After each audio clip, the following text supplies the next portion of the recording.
Hey everybody. Yeah. Oh, yeah. Aw. Yes! Thank you. Hey everybody. Yes, welcome back to the Paid Search Podcast. My name is Jason Rothman. As always, I'm joined by the great Chris Schaefer. Oh, okay. There we go. Chris, how's it going? Hello.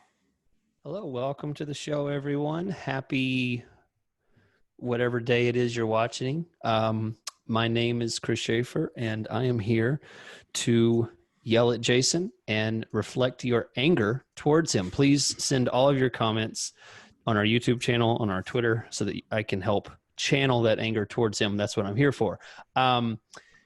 Jason, Yo. how's your week been? What are you doing? Like, I'm not going to tell you how my week's been. Like, to be honest with you, it's just a bunch of negativity. I'm trying to make money, and a lot of people are in my way trying to hold me back. And I'm trying to get past them and run my life the way it should be run. Wow. Yeah, you want to go dark this early, Chris? Don't ask me how my week's been. No, I'm sorry. I'm sorry. I shouldn't have asked. All right. You're supposed to say good. You're supposed to say, blank face, good. That's what. No, this doesn't have to be fake. I feel like we do our podcast on podcast audio and all that, and then we do our podcast. We put the video feed out on YouTube, and I feel like we're being drawn in two different directions because podcasts are real, they're dark, they're audio, their inner thoughts and all that kind of stuff, real, authentic. And then YouTube is just fake positivity, happy. Look at this fake world I'm showing you, and my life's better than yours, and everything's great, and I've never been sad a day in my life. So I feel like, which direction do we go with, Chris? I don't really know. That's probably why we have this nice balance of real and fake. Wow. Yeah, I think we just cracked the code. Introspective between podcasts and YouTube. That is it's so true, though. It's so true. Yeah. I think primarily we put the video feed out there and have a little fun, but it's more of a audio, dark, classic thing and not a fake we put the YouTube video thing. Feed out there. We put the video feed out there because we want people to watch 40 minutes of content on YouTube and then gripe that we only give them 10 minutes of content. That it's the most epic year after year troll, that we've been doing. Well, then the podcast audience will be like, you only gave us 40 minutes. Like, we want an hour. We want a serial production thing. We want 10 hours for one episode. So again, being pulled in two directions. All right. Well, let me tell you guys what's really important. What you're here for, to hear about the tools that Jason and I recommend. Paid search podcast stamp of approval on optio.com/PSP. This is a great tool that you can use to improve your Google Ads campaign with automated suggestions, improvements, all kinds of great features to help you improve, because we all get to the point where you can no longer be creative with what you're doing. You need things beyond just your narrow tunnel vision that you can see in your campaign. Some people hire a consultant, pay a bunch of money for a consultant. Some people, get a manager to help manage the campaign for them because they can't do it. This is an affordable solution to help you get that done and get it done quickly. You sign up for this 6-week extended trial, opteo.com/PSP, and people can try it out for 6 weeks. This is extended just when you go to the PSP. Tell them in the chat box, hey, I'm from the Paid Search Podcast. Can I get a 6-week trial for free? They'll hand it over. So opteo.com/PSP. Check it out. We thank them for their sponsorship. Thank you, Chris. Now, Chris, just to be honest with people, it's been a couple weeks here since we recorded one live. We had to go back to back a couple weeks ago, and I'm just feeling a little rusty, like we're dance partners. And we haven't danced and looked in each other's eyes in a couple of weeks. So everything, wow. How has it been for you so far today? As good as always for me. Oh, still good, huh? The magic is still there. I mean, because before the show, we had a conversation about huge changes. I'm like, hey, Jason, we should start a music critic podcast. He's like, Jason, Jason's like, Chris. No, I'm like, oh, what a great idea. No. I mean, so the magic's still there. We still communicate properly. We still tell each other no like we're supposed to. Yeah. No, nothing's changed. Okay, good. Well, let's just start going down the list here, Chris. Now, first, I want to read the iTunes Apple Podcast review of the week. This one is 3 stars and not 5 stars. The title is Good. too much waffle, too little content for me. No, I'm just kidding. We're not going to read that one, Chris. No, read it. Come on. You want me to really read it? Read it. I want to Okay. know. I'm not afraid of their negative reviews. It does not bother me. All right. Wow. Okay. You like the pain, huh? I do. Okay. Yeah. Okay. 3 stars out of 5. Did it come from the great United States of America, the best country in the world, the beacon on the shining hill, the shining beacon on the beacon hill? You know what I'm saying, Chris? Morning in America. Oh, yeah. Like this country. What would the world even exist without us? I don't think so. So, No. But not surprisingly, this review, unsurprisingly, came from Great Britain, not the Great United States. So obviously that's why it's 3 stars out of 5. The average Britain. Too much waffle. Oh, by the way, it's from a guy. I'm not going to give him any publicity because it was a negative review, but it's from Great Britain. Too much waffle, too little content for me. 3 stars out of 5. I don't dislike the guys or the podcast, and there's some good content that I'm thankful for. I do find the yes man quite childish, though, and there's an awful lot of waffle to get through any real useful content. So I suggest that others like me would rather you cut to the chase to add more listening value. That's it. He said waffle twice. So anyone where their adjective, the depth of their adjective use begins and ends at waffle. I can't take it too seriously. When your use of describing what you like and don't like about something begins and ends with a breakfast food. Chris, I can't leave this waffle guy's taste in my mouth. You know what I'm saying? So I'm going to read a 5-star review. Another one from Great Britain, and from Benua 43. He said 5 stars. Super awesome pre-digested information. This is a simply great podcast. I love how these gents break down their knowledge in a simple way that is easy to understand and collect actionable notes. The comedic approach is just a cherry on the cake. Well done, and thank you guys. Greetings from Scotland. I feel better, Chris. Don't you feel better? Oh, Scotland. That's the little bit better country that's right there by Great Britain, isn't it? Wow. You can say that. I'm going to go ahead and compliment the country with like 10 times the amount of people because I want more audience. And I'm just kidding. I love everything. Yeah. Jason wants your business. He's going to compliment everyone. I know. I just did training with Philip from the UK, and I mean, come on, the UK people are my BFFs because they stay up till 8-9 o'clock at night to do training with me. I have to give them credit for that. So, my UK clients love me because they get the emails right on time. You know, when I'm up there at 2 in the morning sending an email, it's like 8 in the morning. Like, thank you for the nice morning email there. And I'm like, you got it. Anytime. That was Australian. That was absolutely not. We are way behind. Talk about the guy's going to be, Waffle Guy is going to be so pissed about this episode. It's 10 minutes in and we haven't done anything. Well, maybe he can get some more syrup. So. Okay. Well, let's move on to the news. Thank you, Chris. We got some interesting news here. Search Engine Land will link to the article. The title is Google extends same meaning close variants to phrase match, broad match modifiers. Subtitle, you knew it was coming. Here's what's changing. When the same meaning close variant, well, let's go, blah, blah, blah. Google is further loosening the reins on close variants. It happened to exact match last fall. Now they're rolling it out to phrase match and broad match modifier. So let's just go over some examples, Chris. Broad match modifier, lawn mowing service, plus signs on all 3 words in that keyword.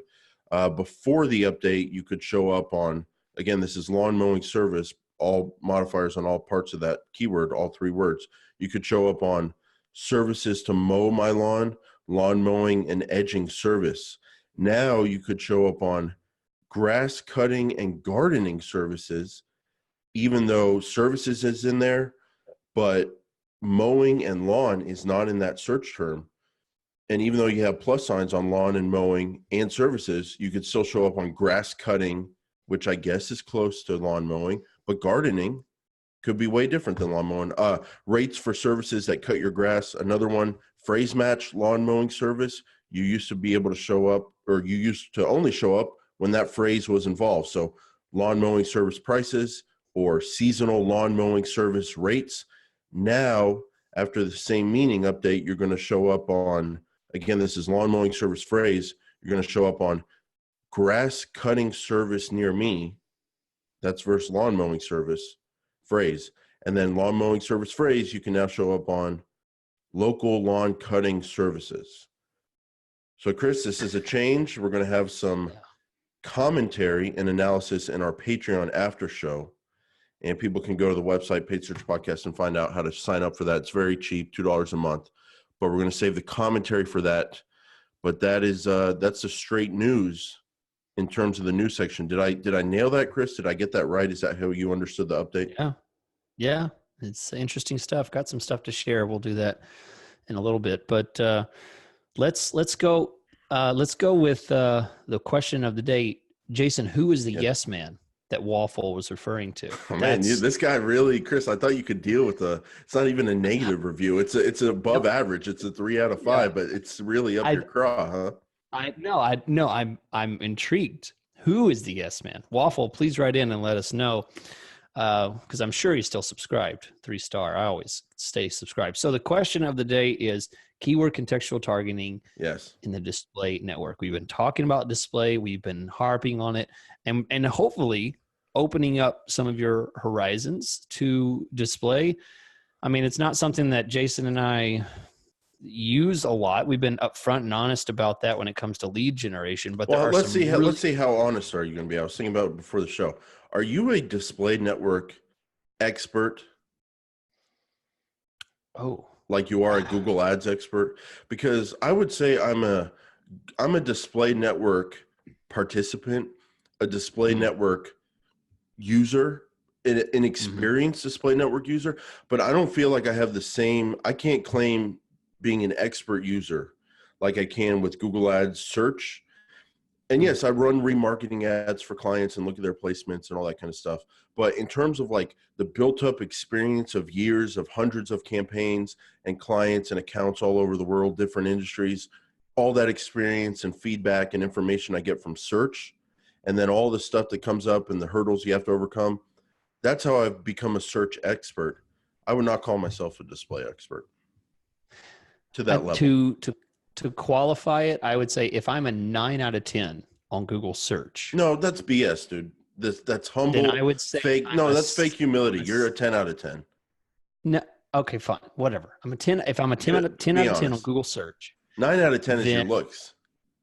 And don't think you're going to sneak that one by me. We all know I called you an 8 out of 10 a few years ago. You're still an 8, and trust me, if anything, a couple more years hasn't moved you up to a 9.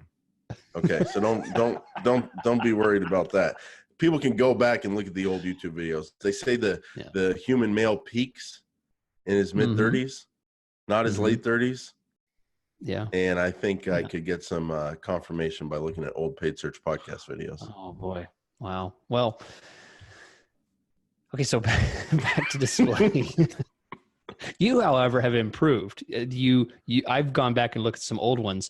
You filled up much more of the screen and have shrunk quite a bit, sir. As I noticed this week, I was going through some old ones. So. All right. This show isn't as fun for me when I get to insult you and then you insult me back. Like, that wasn't the deal. That's not what we all got used to. That's not my experience for the first 2 years. It was I insult you and everybody laughs and the show grows. Now it's like I insult you. You think to yourself, who is this guy? Like, I'm not going to take this in front of the world. And then you insult me back. And I don't like doing the show that much when it's like that. Right. So please keep your insults to yourself. I and just know. take it. Just take it. So I would say I'm a 7 out of 10. If I'm a 10 out of 10 on Google search, Oh, I'm like okay. a 7 out of 10 Well, let me on pat myself on the back. I mean, now I just took a display. crap over my display skills. Like, I'm not a noob. I'm not a Christmas noob. You know, my parents didn't get So me would Google Display a for 6, a Christmas. 5? No, because five's average. Obviously, I'm not average. I've run a lot of display network. People can listen to my remarketing um, Mm-hmm. episodes and know that I've got a lot of skills in that set. Oh yeah. I'd say seven's fair. 10 out of 10 on search, Okay. 7 out of 10 on display. Boom. Exactly equal. So Yeah. when people choose to hire either me or you, they have to choose entirely on looks. So we know who's going to win there. So Wow.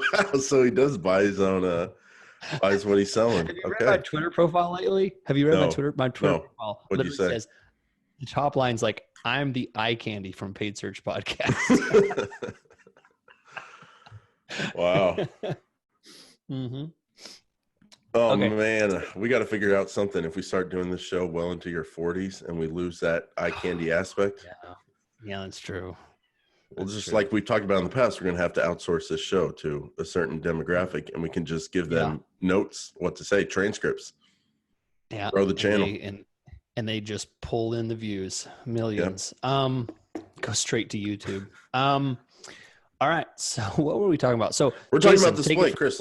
Let's start it off with take it, what it is. take it. So basically, Chris, I'm going to give you we're going to follow this structure here. We're going to talk about what it is, how to add keywords, how to come up with keywords, how to group your keywords into ad groups, where to set bids, and what to expect. But Chris, I want to kind of give you my lay of the land for each of those items, and then see if you think I'm correct, if you agree with me, because I think there's a little bit of mystery to display. But I guess first I'm going to read off what Google says it is. We'll link to this help article. Keyword contextual targeting.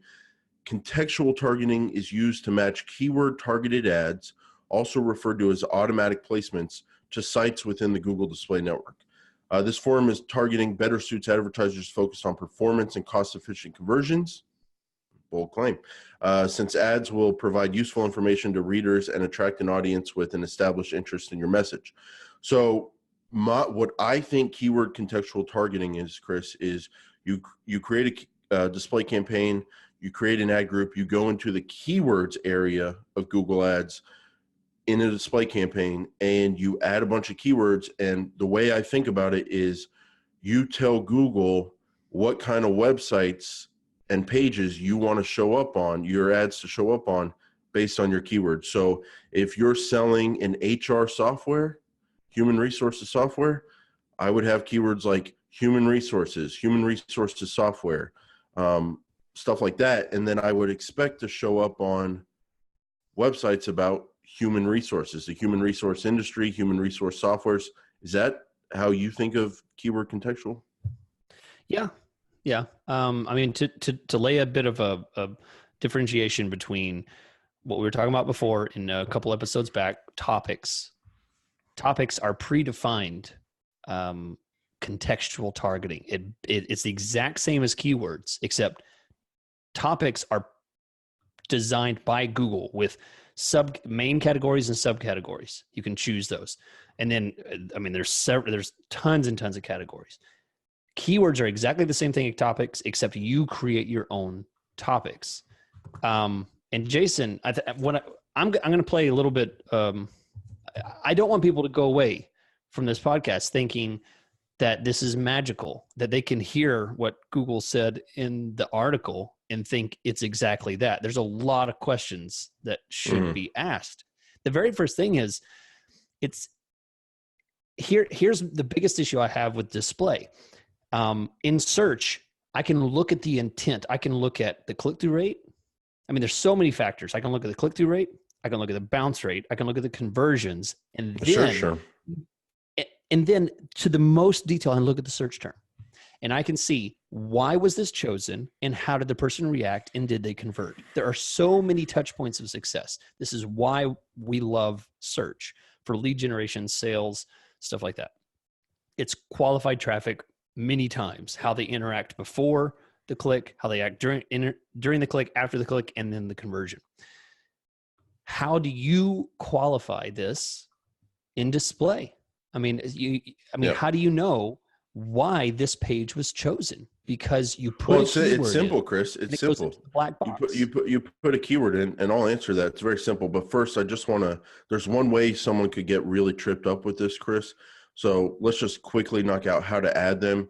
You go to Okay. keywords, and when you're in an ad group in a display campaign, you go to the keywords. I don't know. I used to call them tabs, Chris. Now it's a vertical gray column. Keywords, audiences, topics. But you click on keywords, you click on add, and then when you add your keywords in, below that there it says keyword setting, audience or content. Audience is Mm, recommended, and it says recommended by Google, and it says show ads to people likely to be interested in these keywords, also on web pages and videos related to these keywords. that's That's not what you and I old school no. think keyword contextual targeting is. That's not what I just said at the top of the show. So you and I It's always don't do that, and we click on content. And then why don't you tell people what content setting means? Yeah. So the audience thing. Thanks for mentioning that. Yeah. The audience setting, just as a quick note, audience setting will get you, I don't know what kind of number, 10 times, 100 times more impressions because it is not based on the content. So if there's one person that's viewing pages, you can serve them ads across billions of websites versus there only being 1,000 websites that you serve on that match that criteria. Yeah. So the number of impressions are astoundingly high.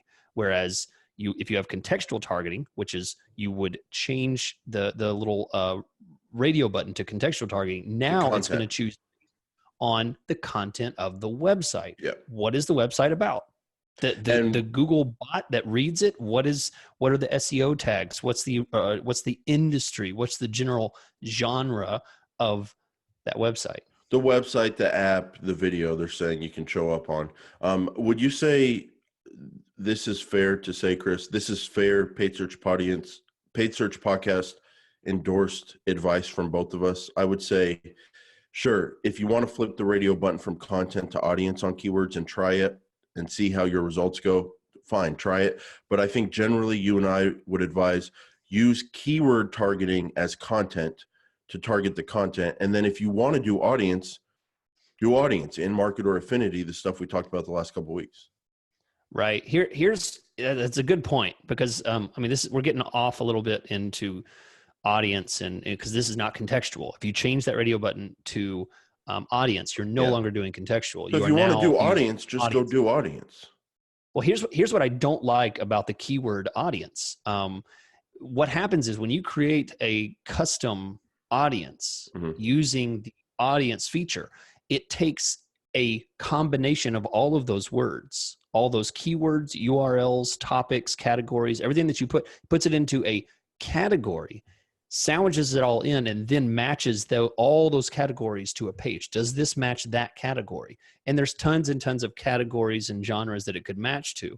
Right. When you add a keyword audience, one keyword could show to an audience. So you could have 15 keywords and only one keyword end up getting all those impressions for that one audience. So if you have a keyword that's vacuum cleaner, that is somehow an audience. It's going to show Yeah. those So you're individuals. saying it. So you're saying you don't even like the audience setting on keywords. You're saying if you're going to do audience, you recommend in market or affinity because that's at least segmented it down into something that makes sense to a human as opposed to just vacuum cleaning. Does that show me on people who are in the market for cleaning? Does that show me on cleaning websites? What kind of cleaning and on and on? Mm-hmm. Okay. Exactly. So everything Because we're going one to say word does not today. define an audience. Exactly. So everything we're saying today, our advice, all that kind of stuff, it's based on flipping that keyword setting from audience to content. We do content when we do Yes. keywords. Okay. Yes. So that said, Chris, you talked about, okay, with search, you get all this information, you get search terms, you know exactly what you're showing up on. So then what's that kind of quality threshold when you do keyword contextual on display? Well, it's very simple, Chris. Google Ads, you get conversion tracking. You just optimize based off of conversions, So if you're going to run $1,000 a month display keyword campaign and your average cost per click is $10, you're going to get 100 clicks a month or whatever. Hey, we might get 20 conversions. 20% conversion rate on the display network. I'm just following the article advice, Chris. Let me read it again. Does it really say that? This form of targeting better suits advertisers focused on performance and cost-efficient conversions, since ads will provide useful information and blah, blah, blah. Okay, obviously I'm being facetious, Chris. I don't optimize based off of conversions because I've run a lot of keyword contextual campaigns. Only a handful of times have I ever gotten conversions. Like, it's just, I don't know.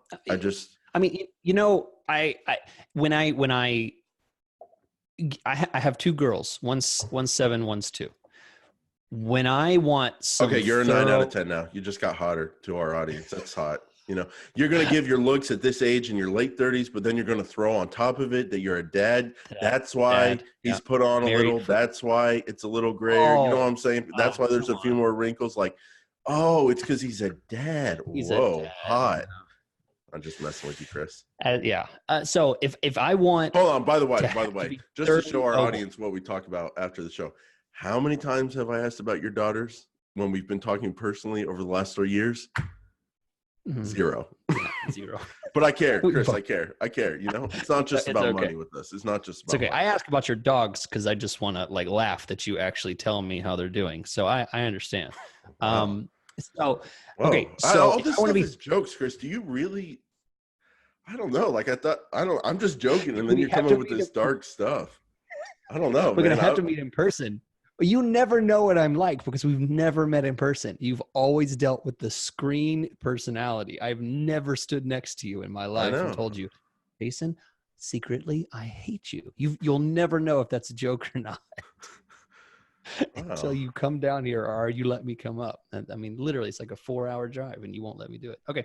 Oh, you can come up anytime. That's what he says.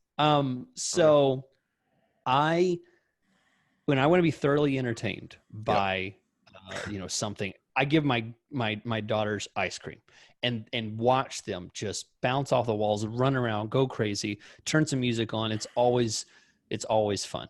Okay. Jason, I would attest the same thing would happen. In contrast to what the article says, turn a display campaign on with optimized or maximized for conversions. Turn a display campaign on for maximized conversions. Give it a big budget and watch it do the same thing my girls do when you give them a ton of ice cream, because the system does not work to max. It's just watching they're just going to go everywhere because there are no conversions. All right. I mean, Chris, we have a big reach here. We talked about it at the top of the show. We focus on search campaigns, I would say primarily. Maybe there's some expert display wizards out there that are running their clients give them 10 grand a month on keyword contextual and say, experiment, find something that works. Maybe some people have cracked that code and get a bunch of conversions on display keywords, but I have not run them enough for clients to have seen them, and then running them for myself with my own money. It's like, I'll give keyword contextual a few $100. I mean, a lot of clicks to try, and I just don't seem to get a lot of conversions at all. So so to go back to your questions, I can't optimize based on conversions from this. I'll tell you how I use keyword contextual. This is the big secret. Okay. I use it as a path to find placements. So in my mind, Chris, I make an equivalence between search terms on the search network and exact placement details on the display network. So search terms, it's full control. You know exactly what someone typed on their phone or computer when they went into Google and saw and clicked on your ad. That's why you and I do this for a living. That's kind of the magic to it. That's what we're attracted to, that control.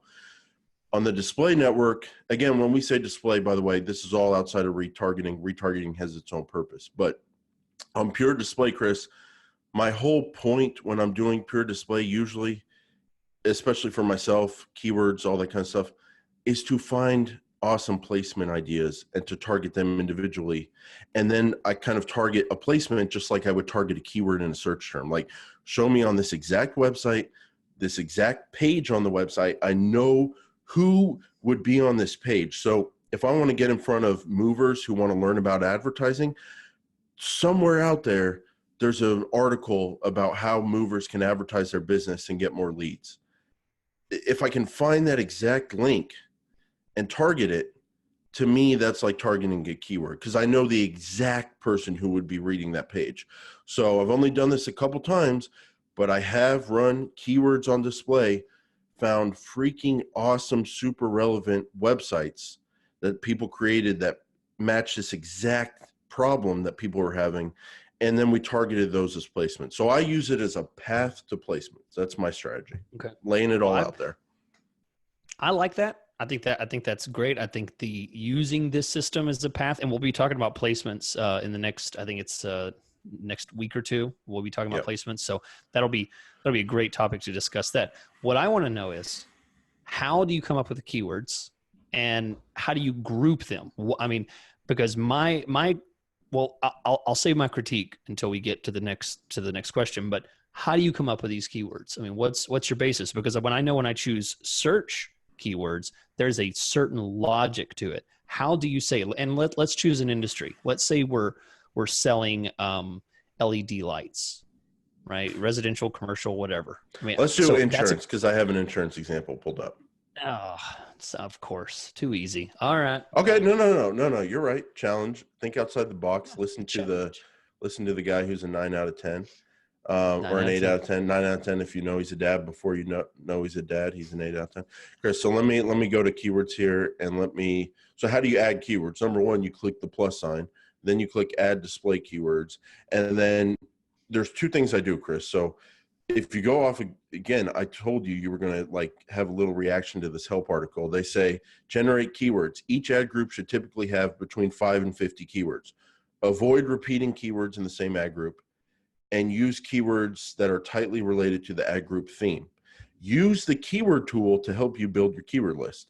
So they're saying just whatever you do for search, you can do for display. If you're using that keyword tool, I guess that's what, if that's a keyword planner. But Chris, here's what you can do.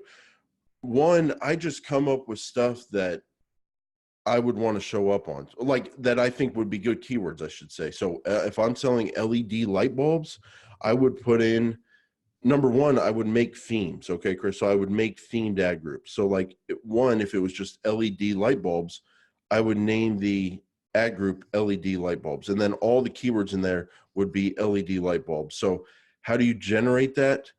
I've had a feel thing, Chris, but to help people who don't have that feel and experience, they have a get keyword ideas.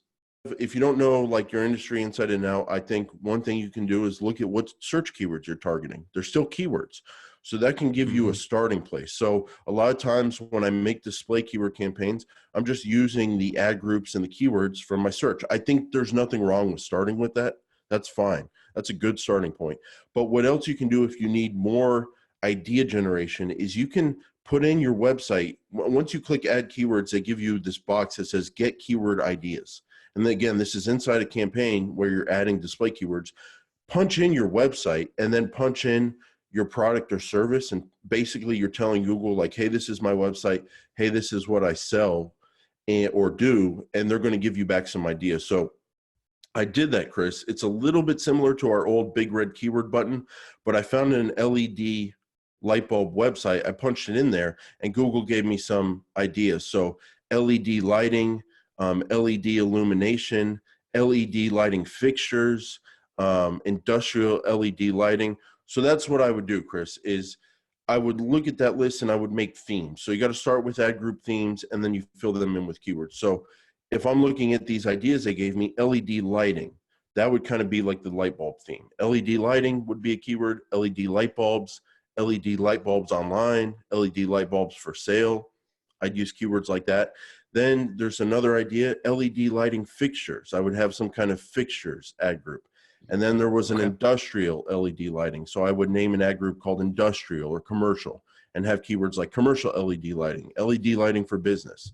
So that's how you come up with it. Your search keywords can get you started. You can put into this get keywords idea tool. But I think let's clarify something, Chris. I don't think there's any such thing as an exact phrase or broad match modify keyword on Keyword Contextual. No. So you just add them all as pure broad match, and there's no such thing as a match type. Yeah. And so this brings me, I think that makes perfect sense. And a lot of the structure for the way that you group things based on theme and grouping of keywords makes sense, and it comes from the search Yeah. way that we do things. So that makes sense. But here's the thing that bothers me. There's groupings. So you have, let's go with the fixtures. Okay, so LED fixtures, and then you have maybe 20 other keywords in there. Or 5 to 50. I mean, it's kind of hard to come up What with a range. LED. Well, yeah, what a range. I mean, but I want to point out, if you have a tough ad group like LED fixtures, I don't know how many ways you can come up with keywords for that. So That's there's true. nothing wrong Yeah. with having like 5 tight keywords on there. Yeah. Okay. But go ahead. So you have it in there. I think what bothers me is there can be one keyword, and this is the difference between what we were talking about with audiences, where it takes 15, 20, 30 different keywords and puts that into and generates one tight theme that is then matched. But instead, with the contextual targeting, you could have, let's say someone doesn't do a very good job and they just put the word fixtures in there. They don't put the word LED. They think, oh, this is a fixtures ad group, I'm going to put the word fixtures, and they leave off LED. That keyword is essentially targeted by itself. This is what's always, I'm a little more critical than I used to be about the contextual targeting, because what it says is that it takes the grouping of keywords and finds words, websites like that and targets. Right. But if you've run a contextual display campaign before, you know that each keyword has its own impression and its own click number and its own cost. And I've seen plenty of time where 90% of the spend will come from that, just one keyword, and then everything else will get nothing. And what bothers me is that, how is it defining context in just one keyword? Maybe it takes the other ones into account, but why is one keyword getting 90% of the spend, 90% of the clicks, 90% of the impressions? And that's what bothers me. The loss between, whether it's themed or whether it's individual, because it appears in the metrics that it's individual. Right. So you're saying, like, your idea of what keyword contextual ad groups were is throw in like 5 to 50 tightly related themed keywords.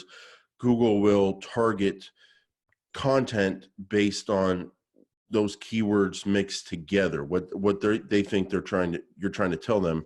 And so you're saying we should basically be getting ad group back information instead of keyword information. All of them should have the same impression and click number, because it's supposed to be grouping them, but that's not the way it works. And it's always bothered me. Well, for that. I And would say to that, Chris, that we obviously don't fully have an answer. That's like, that's kind of the black box stuff we don't get access to. I would just say, if one of your keywords is getting a ton of data and you don't like the way it's going, you can pause that keyword or put it in its own ad group. And I think this is how I would come up with ad groups. So, like, this is how I would decide. So I told you it's all about where your ad showed up. It's about placement, right? That's the whole goal when I do keywords. If you can get conversions, great. But if you're having a tough time doing that, the goal is to find great targeting ideas and find what sites you're showing up on and then target them directly. So what you can do, Chris, is when you look at your placements, where your ad showed up, and you look at the campaign level, there's an ad group level column there that tells you, okay, you showed up on this placement, and the reason you showed up there was because of this ad group. So a lot of times what you can do is you can have the ad group, and it'll say the title there. So if it says LED industrial and you knew that you're showing up on, and you can filter that report or just look at the placements for that ad group, you can see, like, okay, what is the quality of the websites we're showing up on and the pages look like when we're being targeted, when we're targeting because of the LED industrial ad group. So I would say, if you want that ad group level information, you can get it by looking at the placements, and the placements are the whole goal anyway. So I would say, like, I personally wouldn't get too worried about like whether it's the keyword or the whole ad group that they're basing it on, because the whole point is the placement. Um, and if those tightly grouped keywords are not producing good placements, you can turn off those keywords. Okay. I Well, would say you can solve the problem by having tightly themed ad groups, like real tight. okay. Yeah. You know, Okay. So obviously avoid things like if you're doing LED fixtures, avoid things like LED and just the word or fixtures. LED light bulb, or LED for business, like have it be LED fixtures and whatever other kind of keywords you Yeah. can find. Yeah. Good. Yeah. It's just like search. I mean, you can't just approach it, straightforward and simple minded. And you're going to have to be very purposeful in the way that you choose your keywords, because it can certainly mean that you're targeting the wrong kind of things. The system can only react to what you put Now, into it. Chris, one of the questions is when you add those keywords and you've themed them into ad groups, what do you set your bids at? Yeah. And Okay. I'm going to go off of this instruction. Again, I'll link to it so you don't get angry at me, Chris, but it says keyword contextual targeting. Now, one thing that's wrong with this piece of help article, there's a big thing that says contextual targeting. That's the first word in the help article, and it's a hyperlink, and you click on it and it goes to a 404 page. So Oh, that one's not helping, but it says number 3, set ad group bids. Set your initial display network bid at the same level as your search bid. You can always adjust after launching the campaign and evaluating its no, performance. Yes, no. I know you think I'm messing around. I'm reading it off the page. I'll send you a link after the show.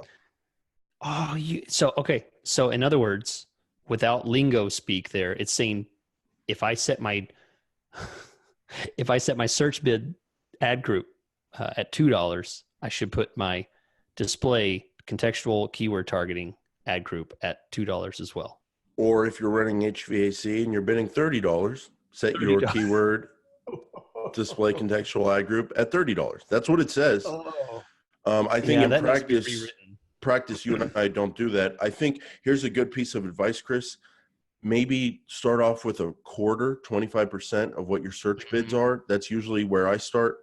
And then you can adjust from there. But there's nothing wrong with starting low on the display network. And if you're not getting enough volume, go higher. 20 I cents. Yeah. Start tiny.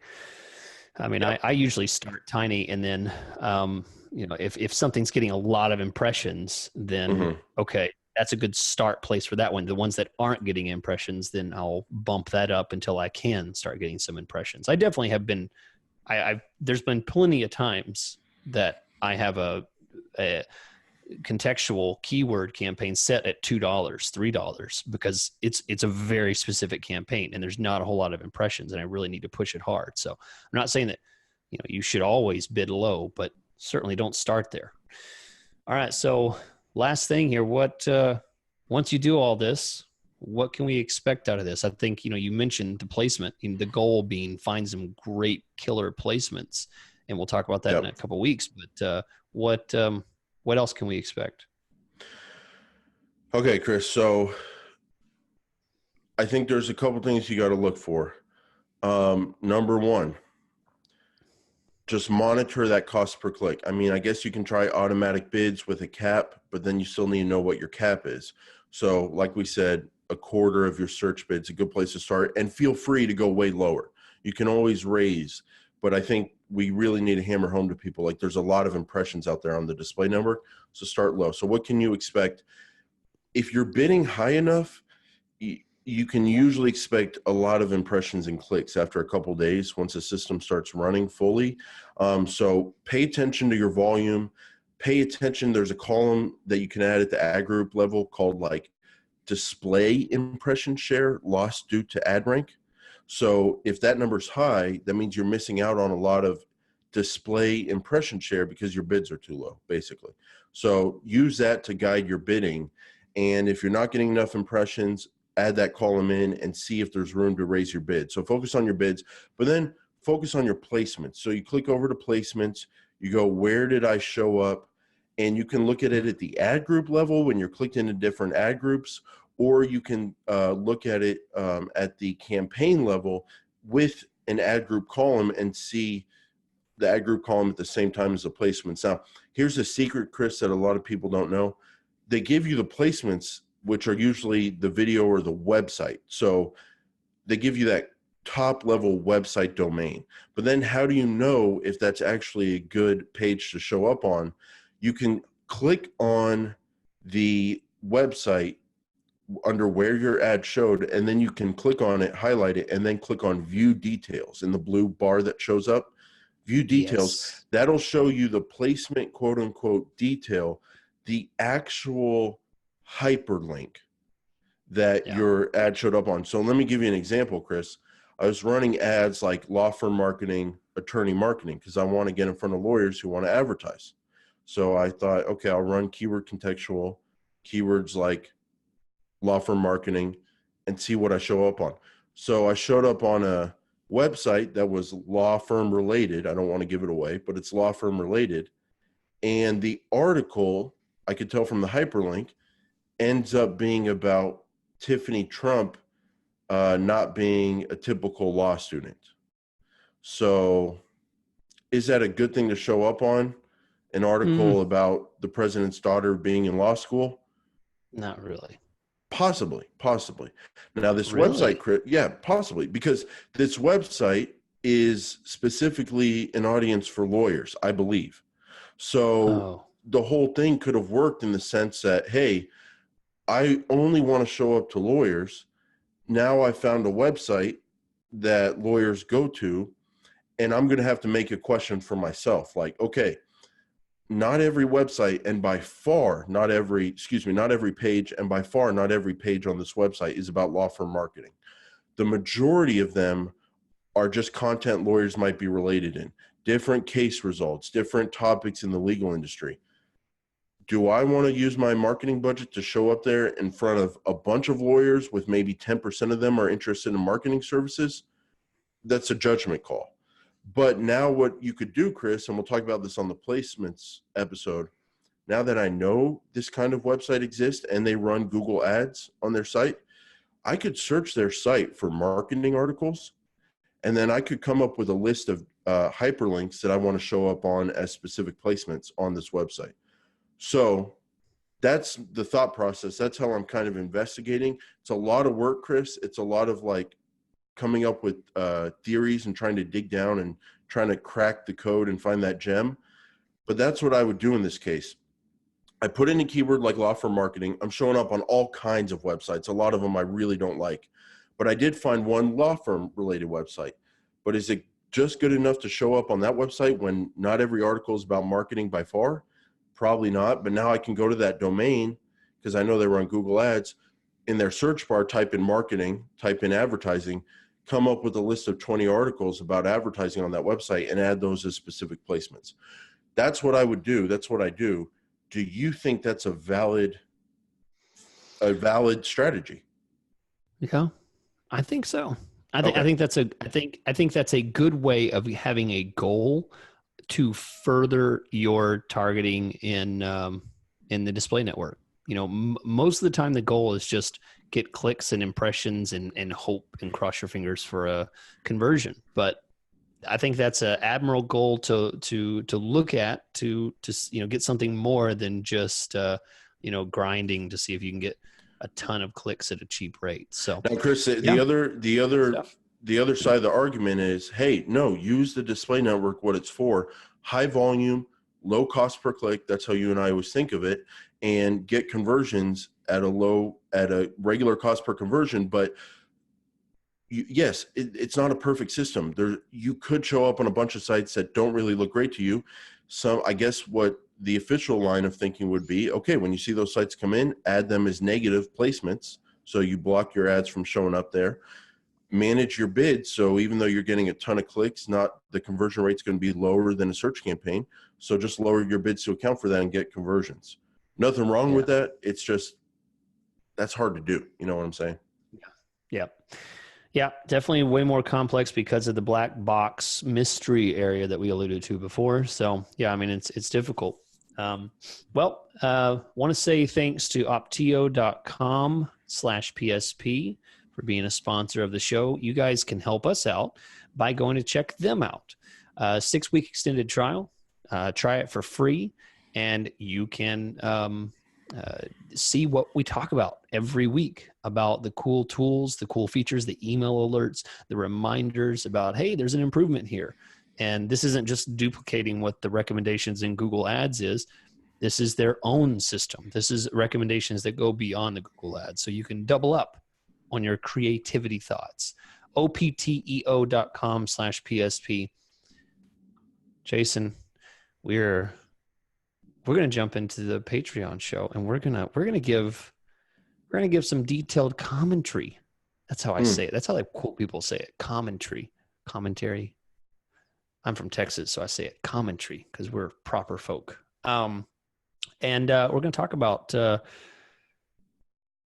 this news item with this new extended match type with Google. So until then, thank you guys for watching. Thank you for listening. Thank you for subscribing. And thank you for your money. We'll catch you next week.